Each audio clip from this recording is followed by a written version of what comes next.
50 snacks we loved in the 1950s. There are days when I open the old tin box in the attic. It once held sewing needles, but now it guards fading photographs, pressed flowers, and bits of ribbon no longer vibrant. And every time I lift that lid, a faint scent of vanilla and sugar still seems to rise. The scent doesn't come from the box itself, of course. It comes from memory. From a time when life was measured not in hours or headlines, but in nickels and neighborhood candy stores. In the 1950s, when the school bell rang, we didn't always go home right away. More often than not, we wandered over to Mr. Harlan's corner shop. The floor creaked under our scuffed shoes. The bell above the door gave a half-hearted jingle. And there he stood behind the counter, an older man with suspenders, a wrinkled brow, and eyes that softened whenever he saw children holding coins in their palms like treasures. His store was filled with forgotten wonders, the kind of snacks that would never make it past a health board today. But back then, they were everything. They didn't just taste good. They tasted like freedom. We started with BB Bats, long taffy suckers wrapped in wax paper. They came in banana, chocolate, and strawberry. You didn't chew them right away. You waited. You let the candy soften. You knew if you bit too soon, your teeth would be glued together, and someone would have to pull you apart. Next to those were kits. Small waxy cubes of taffy wrapped in paper packets of 4. Their flavors were quiet and friendly. Banana, vanilla, peanut butter. You never rushed a kit. You let it sit for a second in your mouth before you began to chew. Then there were the satellite wafers. To a child's eyes, they looked like tiny flying saucers. Pale pastel shells that melted instantly on the tongue, releasing a sudden burst of tiny sugar beads inside. There was a kind of ceremony to it. You held the wafer between your fingers, stared at it for a moment, and then let it dissolve into surprise. Some kids loved candy cigarettes. They came in boxes that looked like real tobacco brands. You'd pull one out and pretend to puff, as if you were a movie star in black and white. They were chalky, barely sweet, but the performance made up for the taste. Back then, no one questioned it. We didn't know. We just liked feeling important. Necco Wafers were a curiosity. Flat pastel discs that crumbled instantly. Some swore by the licorice ones. Others went straight for the clove or cinnamon. They left a dusty trail on your fingers and a strange perfume in your mouth. But they were part of the ritual. The Licorice Pipes came next. Shaped like the real thing, they rested in our mouths as we played marbles or traced bike tires in the dirt. You could chew them slowly or let them hang like props from a detective film. The older boys preferred black licorice. I never quite grew into it. Chiclets were everywhere. Little square gum pieces with candy coatings that cracked delightfully between your teeth. They lasted maybe 3 chews before the flavor disappeared, but we kept chewing anyway. Clove gum and blackjack were strange beasts, spicy, bitter, and unapologetically old-fashioned. Only the daring or the nostalgic reached for those. And then there were the squirrel nut zippers. They came in waxy wrappers and stuck to everything. Peanutty, chewy, and rich. The kind of candy you shared in halves because one was enough. You unwrapped them slowly, peeling the paper with reverence, then bit carefully. They were sticky, stubborn, and somehow comforting. Chicken bones appeared at holidays or from a great-aunt's purse. Not real bones, of course, but cinnamon-flavored shells with a creamy chocolate center. The outside snapped with heat. The inside cooled it down. It was like biting into a tiny contradiction. Sky bars felt like they belonged to another dimension. A single chocolate bar divided into 4 chambers, each with its own filling. Vanilla, caramel, fudge, peanut. You never knew which one you were going to like most until you bit into each. Some kids saved their favorite for last. Others gobbled it first and hoped for seconds. The milkshake bar had nothing to do with a blender. It was thick, chocolatey, and meant to mimic the taste of a malt. On summer nights at the drive-in, With the speakers hanging from the car window, that bar melted just fast enough to remind you the evening was special. Then came the bun bars, hefty, dense, and sweet. Some were filled with marshmallow, others with caramel and nuts. You didn't eat a bun bar, you battled it. The chocolate shell was always on the verge of collapse, especially under summer heat, but every bite felt earned. The 7-Up bar was the strangest of all. Not a drink. A chocolate bar with 7 distinct fillings, each in its own section. Coconut, jelly, nougat, caramel, you name it. You could trade pieces with friends, or eat them one by one, like unwrapping a gift. Coconut long boys were narrow sticks of chewy caramel threaded with coconut flakes. They sat in big glass jars by the register. You'd choose your own, pluck it from the pile, and let it stretch as you bit. The sweetness was slow and sticky. You chewed for minutes. It lasted longer than your walk home. Chunky bars were small but bold. Thick cubes of chocolate packed with peanuts and raisins. They didn't look elegant. They didn't need to. You could toss one into your pocket and it would hold its shape all day. By the time you unwrapped it, the chocolate might be soft, but the raisins were still plump and the peanuts still crunched. That was just the candy aisle. We hadn't even made it to the movies yet. At the local theater, just before the first reel flickered to life, we passed around small boxes of flicks, chocolate wafers in foil tubes that made you feel fancy. We ate them slowly, one at a time, timing each bite with a moment on the screen. Jujubes and juji fruits were different. They tested your patience and your dental strength.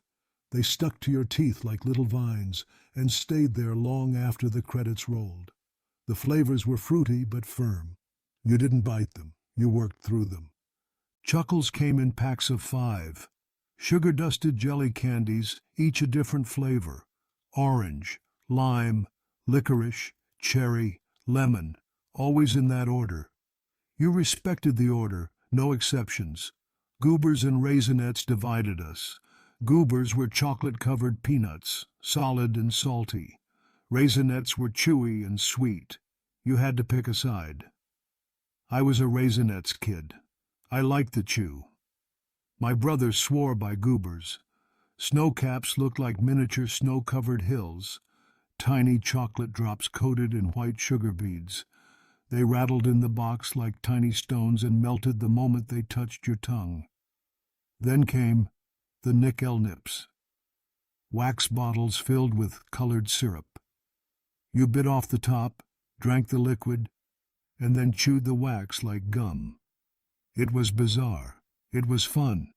It made no sense and needed no explanation. Not every treat was sweet. In fact, some of the most vivid memories came with a bit of salt, a crunch, or the quiet satisfaction of something simple and homemade. Snacks in the 1950s had character. They weren't dressed in loud packaging or engineered to last months on a shelf. They were humble and often handmade, the kind of things passed around during ball games, slipped into lunch bags, or kept in a coffee tin above the fridge. Saratoga chips were among the simplest, no fancy flavors, just thinly sliced potatoes fried golden and lightly salted. They came in wax paper bags, sometimes folded down with a wooden clothespin. You opened them carefully and shook out the tiny broken pieces at the bottom like you were pouring treasure from a sack. Back then, Fritos were still new. They were curlier, crispier, with a rough texture that caught on your tongue. You didn't eat them mindlessly. You savored them. At lunch counters, they were sprinkled on chili or eaten straight from a paper sack that turned translucent with grease. Sometimes, in the quiet of the kitchen, someone would open a can of deviled ham. It was spicy, spreadable, and packed in a little paper-wrapped tin. You'd scoop it onto saltine crackers and eat them one by one on the back steps, while watching the wind rustle through the tall grass. No one called it gourmet, but it filled you up in the right kind of way. Another after-school favorite was canned cheese on saltines. You'd press the nozzle, and out came a ribbon of orange foam, shaped like a lazy river. The crackers made a satisfying snap. It wasn't elegant, but it always brought a smile. You might even draw a smiley face on your cracker if you were feeling clever. For something a little fresher, we turned to peanut butter on celery sticks. It was one of the rare things considered both a snack and a good choice by mothers. The peanut butter got stuck in the grooves of the celery, and you scraped it out with your front teeth. If someone added raisins, we called it ants on a log and felt like it belonged in a storybook. Then there were the toasted corn kernels, crunchy, salty, and sometimes sharp enough to startle you. You'd chew them carefully, each bite feeling like it came from a field rather than a factory. They were hard, honest snacks, best shared with friends on the schoolyard swing set. And it wasn't just the packaged or store-bought things that lingered in memory. Homemade snacks had a rhythm of their own. Molasses, cookies appeared in round tin boxes lined with wax paper. They smelled like warm spices and burned sugar. Chewy and dark, they stuck to your fingers and left you licking molasses from under your nails. Jell-O cubes on toothpicks were a party favorite. They shimmered under the ceiling light, tiny rainbow squares, arranged in perfect rows. You'd stab one, raise it like a toast, and let it melt cold and clean on your tongue. Peanut butter balls were rolled by hand in neighborhood kitchens. Oatmeal, honey, powdered milk, and a scoop of peanut butter shaped into perfect orbs. Sometimes they were dipped in coconut or chocolate, but even plain, they were rich with the taste of childhood afternoons. Popcorn balls were something else entirely. Sticky spheres of caramel or syrup-bound popcorn, often wrapped in wax paper with twisted ends. They were given out at Halloween, brought to church potlucks, and served at movie nights on porches. You didn't just eat a popcorn ball, you wrestled with it. Divinity candy was white as snow and soft as clouds, made from egg whites, sugar, and the quiet patience of someone who knew how to listen for the right moment in a recipe. They crumbled like wishes on your tongue. Rock candy sticks sparkled like crystal. You'd watch the sugar grow over time if you made them yourself, suspended on a string in a mason jar. It was science, magic, and candy all in one. You'd twirl them slowly between your fingers, nibbling crystals as the sun came through the window. At the soda fountain, life slowed down. There was a kind of ceremony to it. You didn't rush through a milkshake or an ice cream soda. You lingered. You stirred. You talked. You listened. Malted milkshakes were thick, creamy, and served in tall glasses with a long spoon. The metal mixer cup came too, still frosted from the machine, holding just a little extra for seconds. You'd share it with someone if you were sweet on them. If not, you kept both portions to yourself. Egg creams puzzled outsiders. There were no eggs, no cream, just chocolate syrup, milk, and seltzer whipped together until it frothed like a miracle. The first sip was always strange. The second one made you a believer. Ice cream sodas sparkled. You'd watch the soda fizz around a big scoop of vanilla ice cream, the foam rising like a slow tide. You waited for the bubbles to settle, then sipped through a straw so long it bent like a question mark. Brown cows were root beer floats in their Sunday best, cold, sharp, creamy. You drank them slow, letting the root beer soak into the ice cream until it all became one swirling, delicious blur. Push-up pops were made of sherbet, packed into a cardboard cylinder you pushed with your thumb. They came in orange, lime, or rainbow, and always left a sticky ring around your lips. You'd chase melting drops down your wrist with your tongue, laughing as you did. Dreamsicles were a dream in 2 layers, orange on the outside, creamy vanilla on the inside. They cracked slightly when you bit them, and the contrast was everything, cold, sweet, and gone too fast. Snow cones were mountains of shaved ice soaked in syrup. You picked your color, or better yet, asked for rainbow. The paper cup would wilt in your hand as the syrup dripped down the sides. Your lips would stain red or blue. You didn't care. In the evenings, sometimes when the light was just right, someone would bring out a tray of roasted chestnuts. You'd peel back the shells, still warm from the fire, and let the smoky sweetness roll across your tongue. They tasted like autumn and quiet conversation. Caramel apples were the crown jewel of fall. Tart green apples dipped in sticky golden caramel, sometimes rolled in chopped nuts. You held them by the stick and took careful bites, your teeth sinking in with a satisfying crunch. Peanut brittle was hard as stone and sweet as heaven. You cracked off jagged pieces and sucked on them slowly. The peanuts gave each bite texture and weight. It was candy for grown-ups and children alike. Candied popcorn with peanuts came in bags from the 5 and dime. The popcorn glistened with a red or amber glaze, sticking to your fingers in clumps. You picked out the peanuts first or saved them for last. There were no rules. Parched corn was roasted dry, light and nutty. It crackled between your teeth and warmed your palms. You ate it from a brown paper sack while watching parades or walking home from church.